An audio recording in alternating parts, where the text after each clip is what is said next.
What's up, YouTube? Welcome back. Don with the Don Franz Show. And today we got Tesla Tuesday. Interesting one today because we're actually going to talk about two EV companies. I'm bringing this one up because I'm seeing a lot of people talk about it. I'm getting a couple questions about it. It's a very popular one. And it actually follows pretty closely. Something I haven't done was actually pull up the charts and compare movements. But we're going to do that in this video. We're going to talk about Tesla and NIO today. NIO. Now, before we get into the Tesla chart, just to talk a little bit about this. NIO, you guys know who they are, the electric manufacturer in China. I've talked about this. I think, give it a couple years, we're going to see the Walgreens CVS approach. Right? There's going to be two. They're always next to each other. They're always competing with each other, but competition's good. I think on the China side, it's going to be Tesla and NIO. I think on this side, on the American side, I think we're going to see something more like Tesla and Fisker. I know Fisker went out of business, right? They already blew up. Well, they literally blew up when their batteries weren't waterproof. But they're coming back in the game, kind of following similar footsteps with Tesla talking, you know, they got luxury vehicles. And it makes sense to, when you don't have production down and you're spending that much on production, you start with the luxury one, just like Tesla did. Once you fine-tune everything, now you can get the more cost-effective vehicles, right? The ones that can reach out to a broader audience. I think Fisker's about to follow in the same footsteps.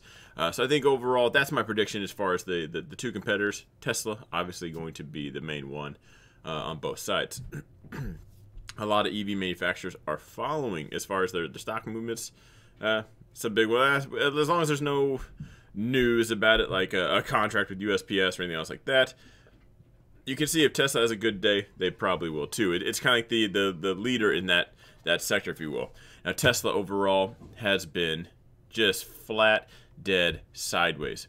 I really liked it coming down to this yellow zone we never got. I thought we were getting the break around here. I thought at any point in time we might just hop on down. I'm bullish. I'm in long positions. It was going to sting. It was going to hurt to watch that. But I was ready to pounce at that yellow zone. But after the onslaught the stock market took and everything else like that, Tesla kind of held this level. I don't think we're going to get to the 400 mark now. You know, we can call that a lower low. We can make this, you can argue that's going to be a lower high, and it comes back down, makes a lower low. We finally do get to that zone. I like it. But the fact that we just held that on the past couple of days that had been kind of rough, I like it. Again, ultimately, we can argue up or down. We're not bullish till we're breaking above this. We're not bearish till we really break below that. Now, that's just speaking of just this range. I probably wouldn't be bearish until we broke this yellow zone. You know, I'm hanging out. I'll be red. I'll buy more here. If that breaks, now we're getting out of positions. We're tagging out. We're taking losses. That's all built into my trade. If you're new to my channel, maybe you found this from Tesla or NIO news, you guys are searching that. I find my entry, I find my stop loss, and if it's $100, if my stop loss is way down here, because that's what I don't want to break, or let's keep the math simple for you. Let's say my entry's here, my stop loss is down here, that's a $10 difference. If $10 per share. If I only want to risk $10, I will only buy one share. So I take my entry, I take my where am I getting out if it gets past this level point. That's your get out point. Get out, the plan is not going your way. Find those two numbers first.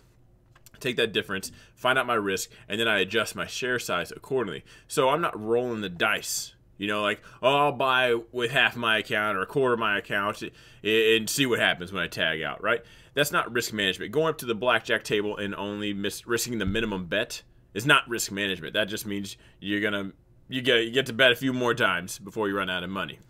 But you're still playing the same stupid bet. So I don't like to gamble my positions. I like to actually trade them. I like to take advantage of short-term trends. That's just what I do. Right now, the trend, sideways. So we can't speak to it until it finally breaks. But again, I think that was the beatdown. I think we took a pretty rough hit and got there and held there. So I took that as a bullish sign. So for Tesla, I want to see it really start to at least, first of all, get up to the top of this range. Then we start talking about a breakout, start trailing. I want to see this again. Leave your stop below that zone. It's going to break out and you're still in it, or it's coming back down and you'll tag out. We can look for another entry down here. So today we finally got a little bit of a gap up. We pushed up, we came back, and we confirmed the top of this little zone we have right here at the bottom of this range. And it's kind of where we're hanging out. I think anything below today's low probably going to be a weaker sign, and we might see some further downside. You know, we break today's low, we probably are at least going to test the bottom of this zone, these candles again. Obviously, I think if we break these now, if we break that 409 mark, we're probably just going to hop right on down to the yellow zone. At that point, while I said this looks bullish, I think that was a bullish sign. Don't get me wrong, it's going to go up or it's going to go down. If we break below this, we're probably going to hop on down here. So I wouldn't get too excited. I mean, why would you jump in mid spot? Jump in at 404, 403? Like, why not just wait to get to that bottom mark? You got everybody think it's going to bounce at the 400. 400 maybe a psychological level, but might just pop right below that and tag that. That's how I'll be playing. That's how I'll be looking at this. Right now, I'm already in my bullish position. Don't want that breaking. I would prefer today's low not break at all. But where I'm looking to buy, again, still that yellow zone. But to add to this video, NIO, everyone's asking me about this. Still very, it'd be hard for you to tell about this range right here. If you don't know much about price action, maybe you're new to it, that probably doesn't look like much to you. But we kind of had this zone out right here and this zone right here. And we got this from here to here. You know, we tested the bottom of it, finally moseyed our way down, hit this zone, and we just had a rockin' move up today. Now, today was actually the day I'm in NIO. I added to my long-term account. I can understand as a trader, first of all, I'm up. I already got on the break up. But as a trader, I don't want it leaving this zone, right? I want it to hang out, stay up here. Anything below 27.85, you know, I'm out. But, sorry, Siri's going crazy on me. Where I actually bought NIO at was my investment account, right? The account I plan to have longer term. I like this one longer term, actually. And so if it does come down, I'm buying this one on red days. And then my risk management is a little bit different here because it's a long term. I'm dollar cost averaging into this one until something changes I don't like. You know, for instance, we get below this 20 level. No, I don't like that. I'll take that hit and I'll get out. And I'll buy back in later when the selling off stops. I like to invest on green days. I'll take a couple red days, but I'm not going to take a red trend. That's just not, again, I haven't found that to be profitable, right? Holding stuff on a trend down.